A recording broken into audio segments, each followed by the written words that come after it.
Okay, so then an introduction. We are doing our first discussion post both of us having seen Spider-Man No Way Home. Alex saw it last night. I saw it Saturday morning. I believe this is Tuesday. That's what they're telling me. So other than just like a quick text of like excited all caps last night, we haven't discussed it. So you guys get to follow along with us because yeah, I will share some of those texts because I really think they're quite something.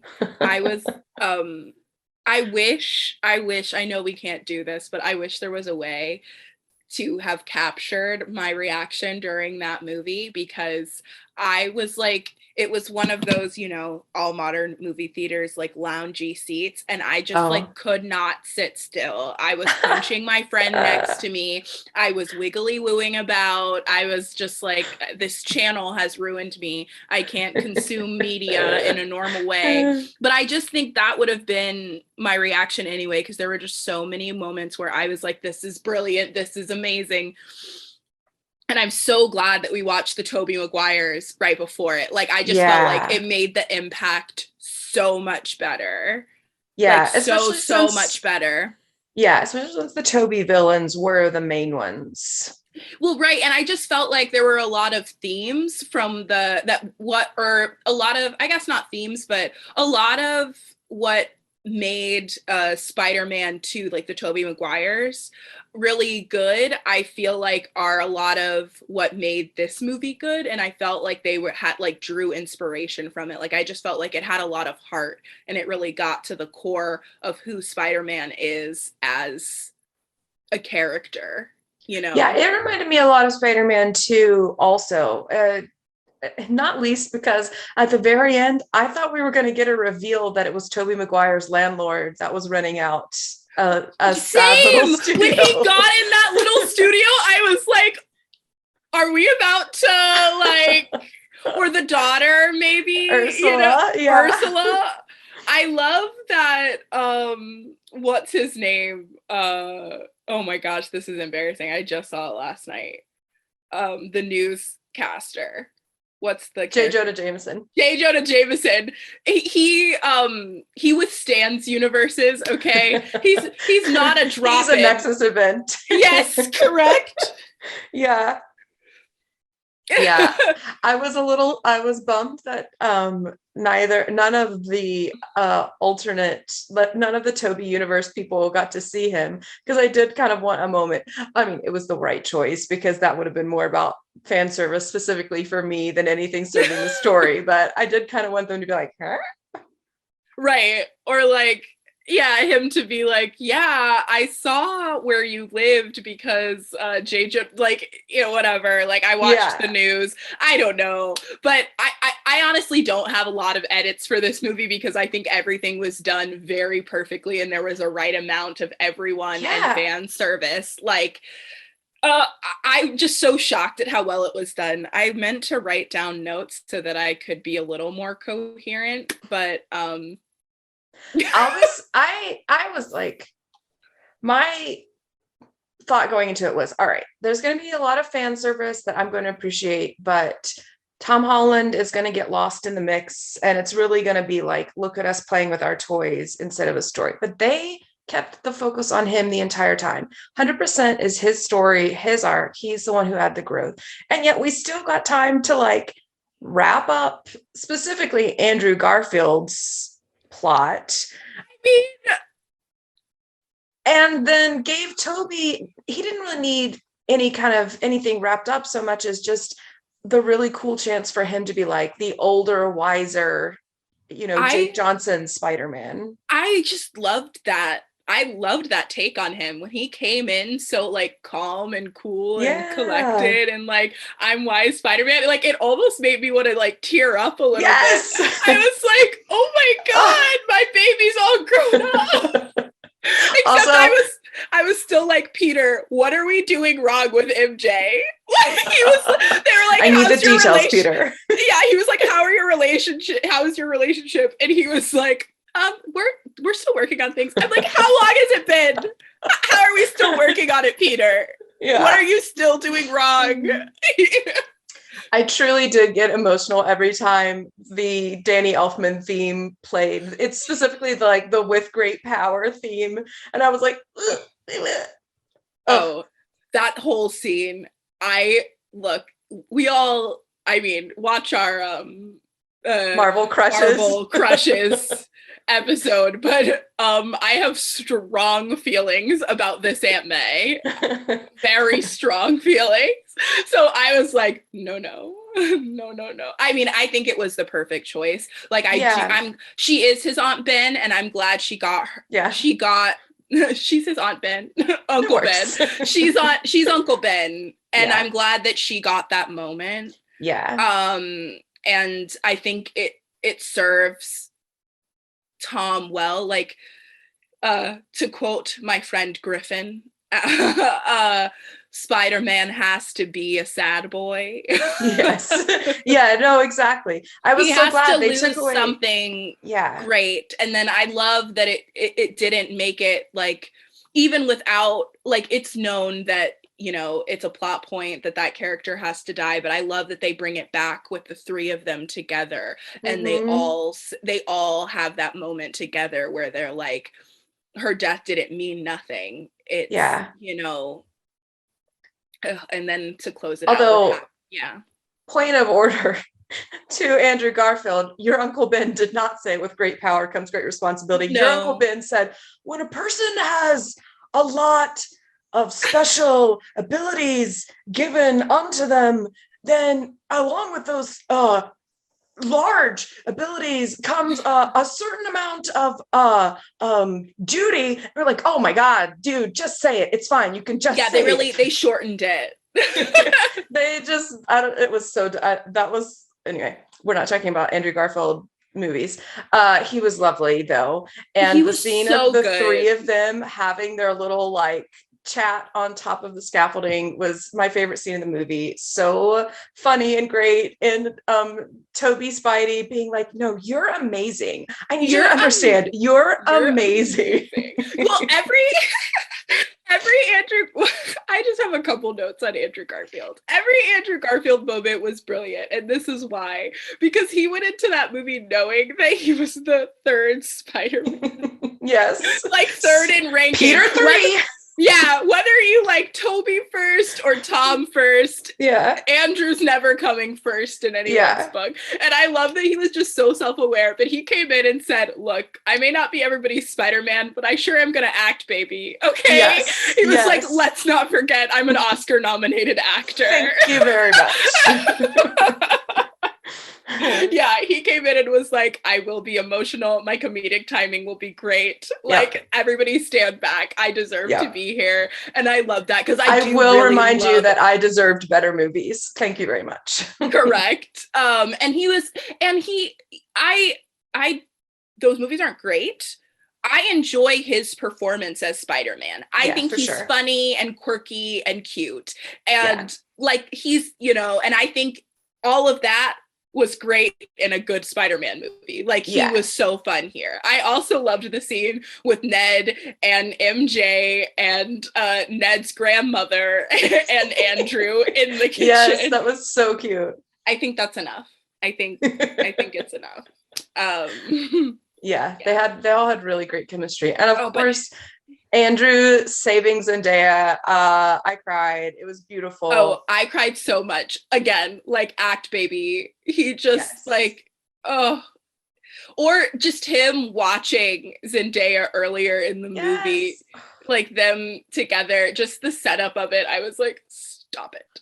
Also, speaking of, Zendaya was extra good in this movie. Like, she turned the acting dial way up. Yeah. And I think it's because MJ was given more to do than just to be like quirky. They gave her a lot more emotion. I think they gave a hard character to work with the first couple movies, because I think they were like, your choice in every scene is to be aloof and distant, you know, which aren't like really playable things, you know. It's like an archetype and not like a real person, and they let her be a real person in this movie. And I also think just in general, I think Zendaya's been going on acting school for the past couple years since these movies, like Little Miss Emmy Award nominee and like big winner. Budget. She won. Winner and fashion icon of the year. Yeah, and she's in a much different place than she was. Mm-hmm. And of course, Tom Holland, little precious thing that he was wonderful. Although, beautiful. I was like, oh, he grew up.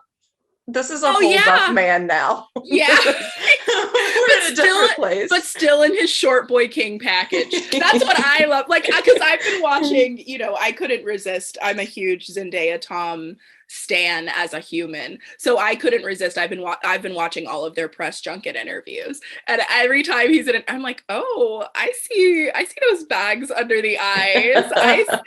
You're like a grown-up person now. You're a man.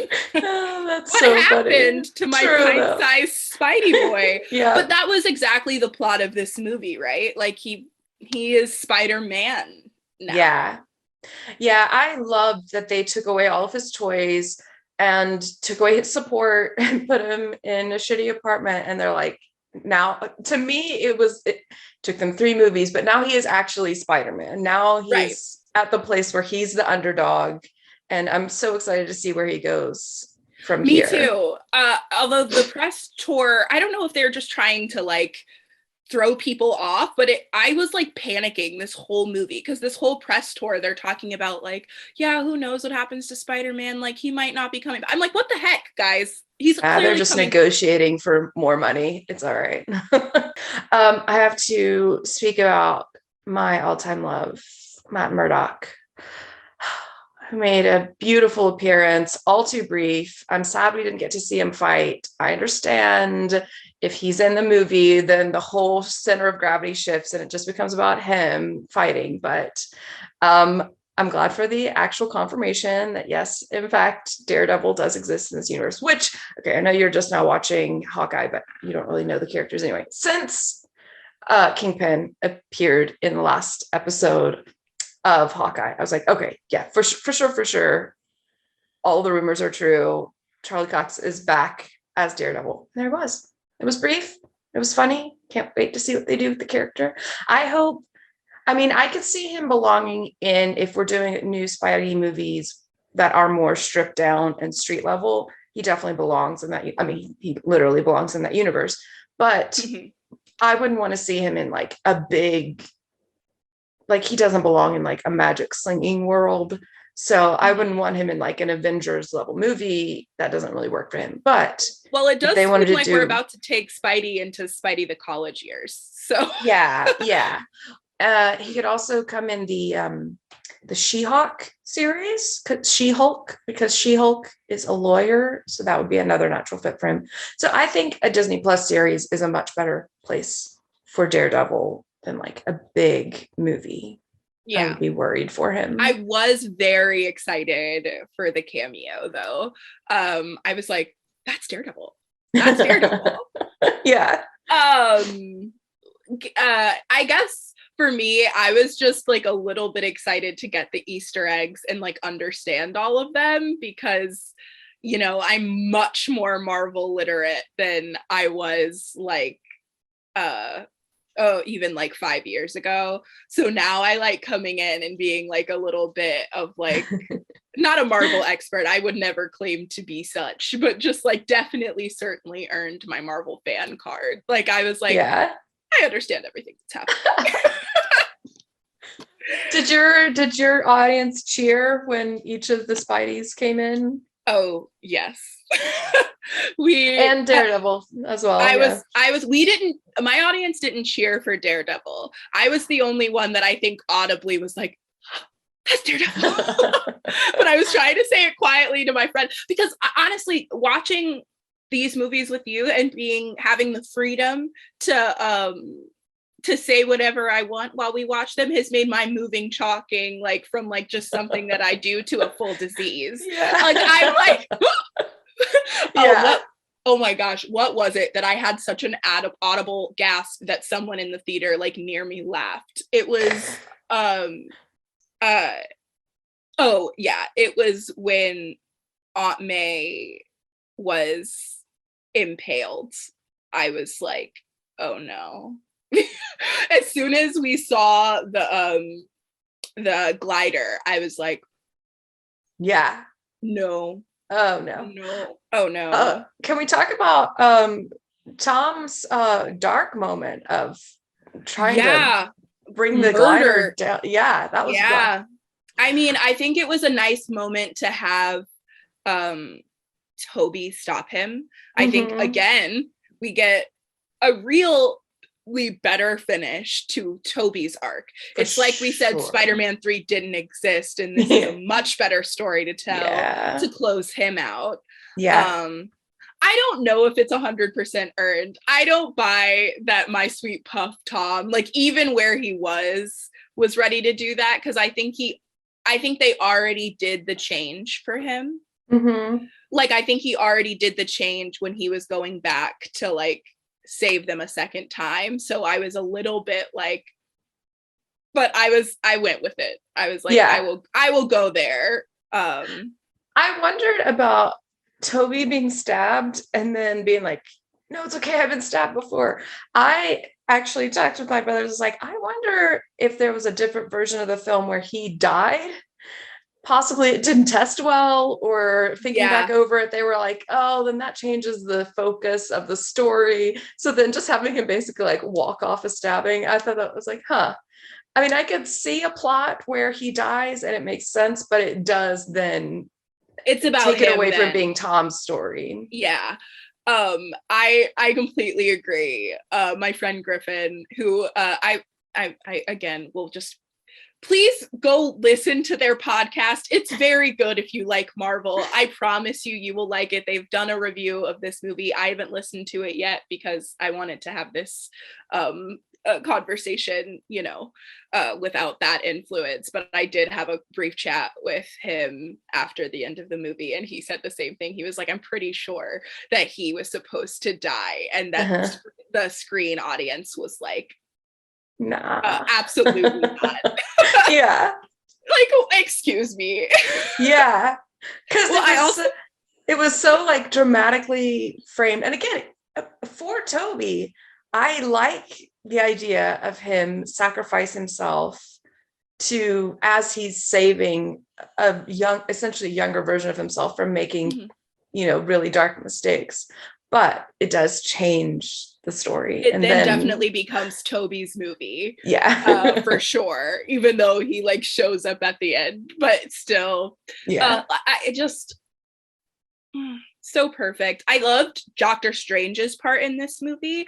I think we saw, like, I feel like Doctor Strange had like a meeting pre this movie with Cindy Lou Who, and his heart grew 3 sizes.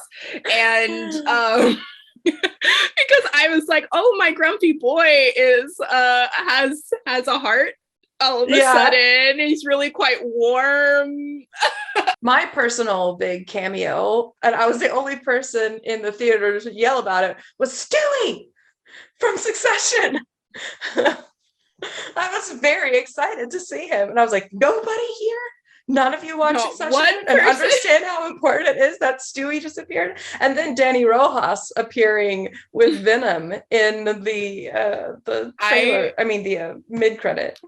Yeah, I have lots of notes on the mid-credit and on the Doctor Strange credit, but I think good call also for them to take Doctor Strange out of commission that way. Yes, because again, that focused it a lot on being his movie. I think they really listened to people being like, hey, these other 2 Spider-Man movies, especially the second one, are about Iron Man and not about him. So let's make a movie about him, shall we? From beginning to end, it felt like a full story. And I think to their credit, they keep a lot of the things that made the first Tom Holland so good too. Is like, I think having Ned and MJ be such a huge part of this movie really grounds it and like keeps him like this, young kid until and really hits home him losing them, like him becoming like a man. Yeah. like it just like it broke my heart in the best way. Like it was so well done to watch him literally carry them around like a crutch in Spider-Man, like, and his signal goes out and he's completely disconnected from them in like the first 10 minutes of the movie, and then I don't know, I was like, okay, somebody like wrote a script today. They went home and they did their work. And I loved how the ending very much mirrored the ending of the first Tobey movie, of him making the decision to walk away from MJ. She even did a little bit of a look, just like how Kirsten Dunst does the like. Yeah, she had the little kiss. Oh, yeah. Honestly, like, yeah, she does such a good job acting in this movie. But like, she was so good with the subtlety in that final scene. Like, my heart was breaking. Like, I think their love story, like, yes, I ship Tom and Zendaya, so I think they're cute, but I don't think they've had like love story as their Peter and MJ until this movie. Like, I really felt it in many scenes. I felt it in that scene where he's crying on the balcony and her and Ned just hug him. I think that's such a beautiful scene, and the way she like just holds his head. I was and then in that ending scene, it's such the longing, pining, like I just, you know, I'm a fate girl a little bit at heart, and so it's just like, there's something about you, why do I feel like I'm in love with you already? It was good. There was this kind of like slightly horrified gasp in my theater when Ned walked into the cafe. Same. Because everyone was like, oh no, are they dating now? That was like you could feel everyone like, I had that panic too. I was like, I can't do it. I can't do it. It'd be way worse than MJ and Harry, because Harry was always a jerk. Ned is a sweetheart. Right. We don't want his heart broken so that Peter can have what he wants. Right. That was like the worst feeling. And they had already like hinted at it with like them being like, oh, my best friend died in my arms after trying to kill me. And I was like, we are not making Ned the Harry here on tonight. That is not happening. Although apparently he is magical. Like he has potential there, which is exciting. I was so excited for him. I was like, they're really bringing him on this press junket. And I was like, And then at first I was like, is this just in like Tom and Zendaya's contract? Like they're like, Ned has to come with us. Yeah. But no, they're really like shepherding him in. I think he's about to join a Doctor Strange verse, because Dr. Steven, he had to do a lot of training to get to that level. And Ned just said, I've got the tingle in my fingertips, okay? Exactly. Grandma was like, Peter. Grandma said, hello, I told you, you are not listening to me. Get the cobwebs. I've seen it all before. Yeah. I was so happy for Ned. I was freaking out for him. When he came down wearing the cloak, floated down, it was like beautiful. I love this for him. Thank you, Mr. Cloak.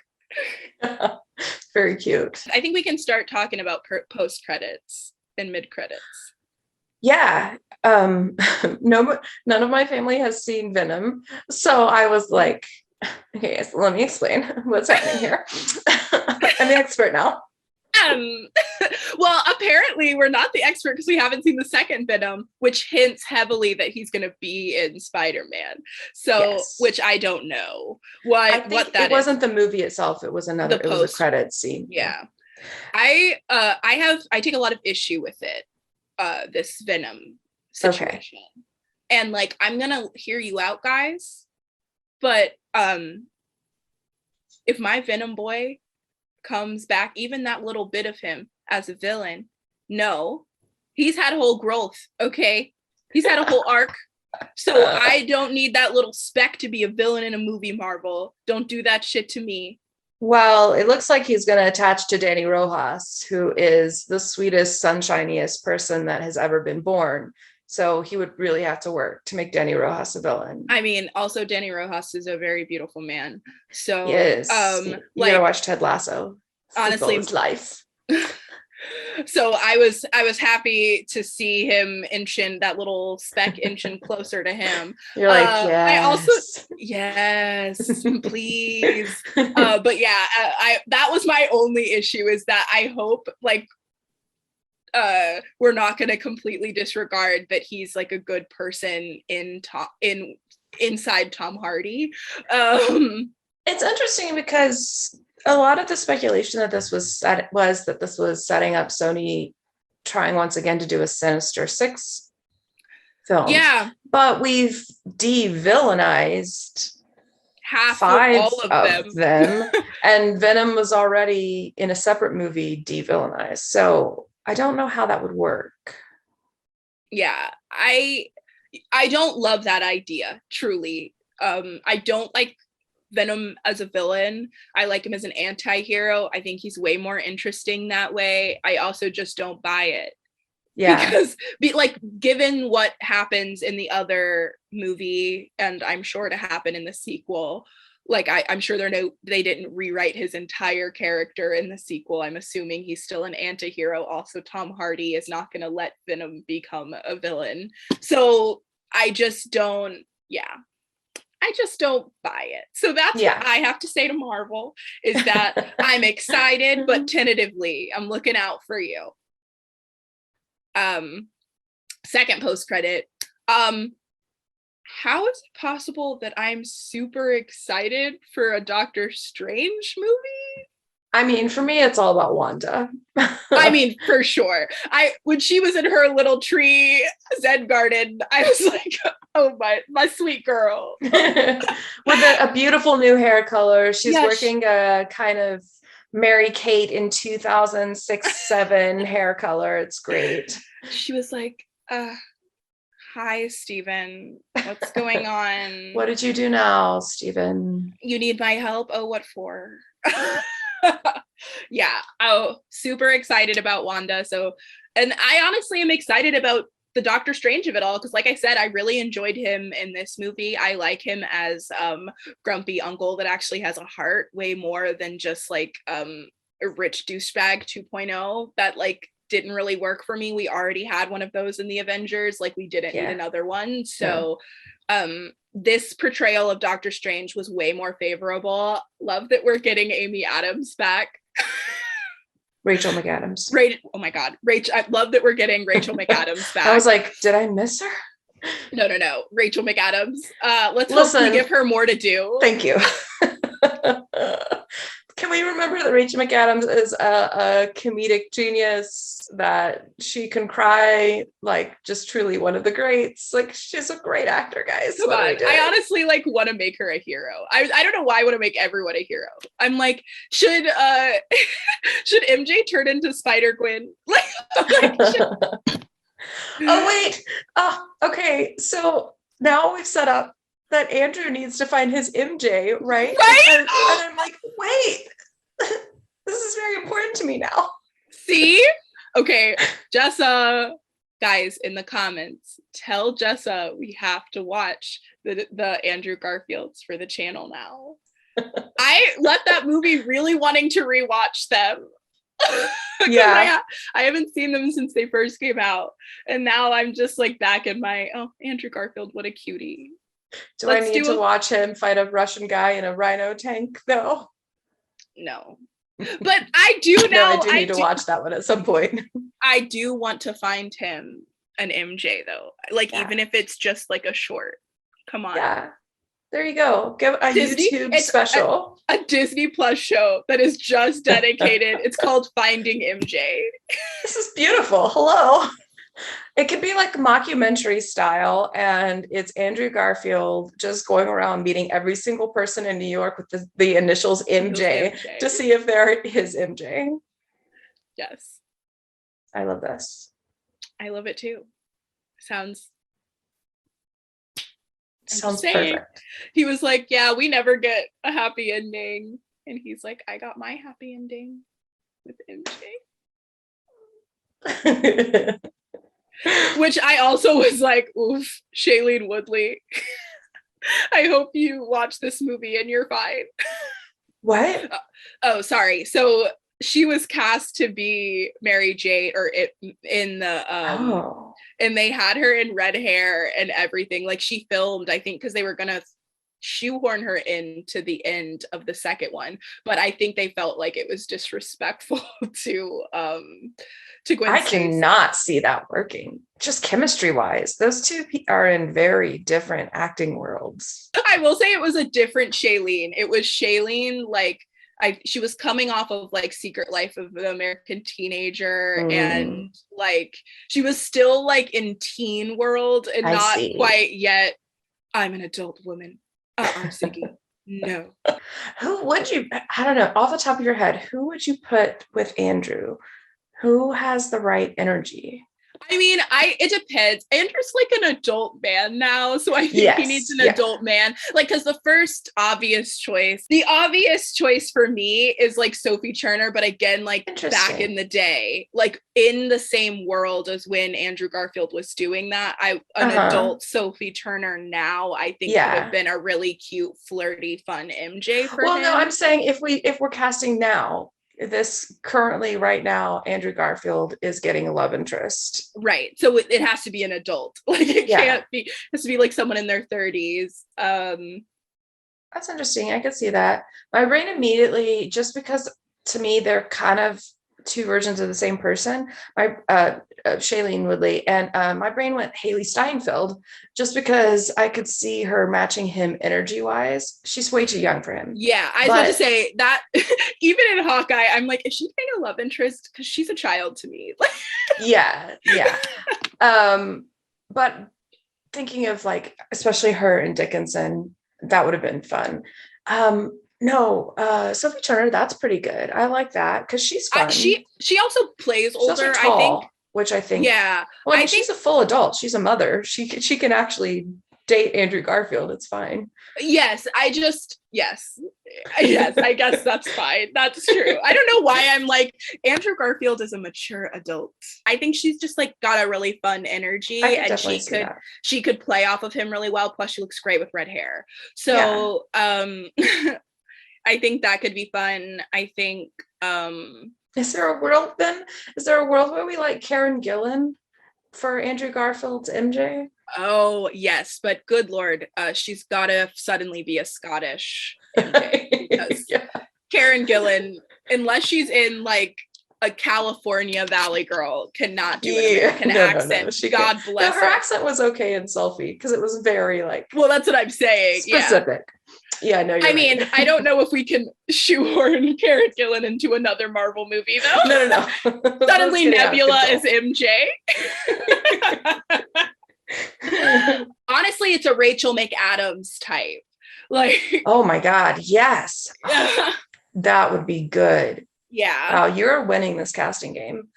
Yeah, I could definitely see Rachel McAdams. I could see that. That works a lot better for her than being across Grumpy Puss Doctor Strange. I agree. Okay, well, tell us down in the comments below.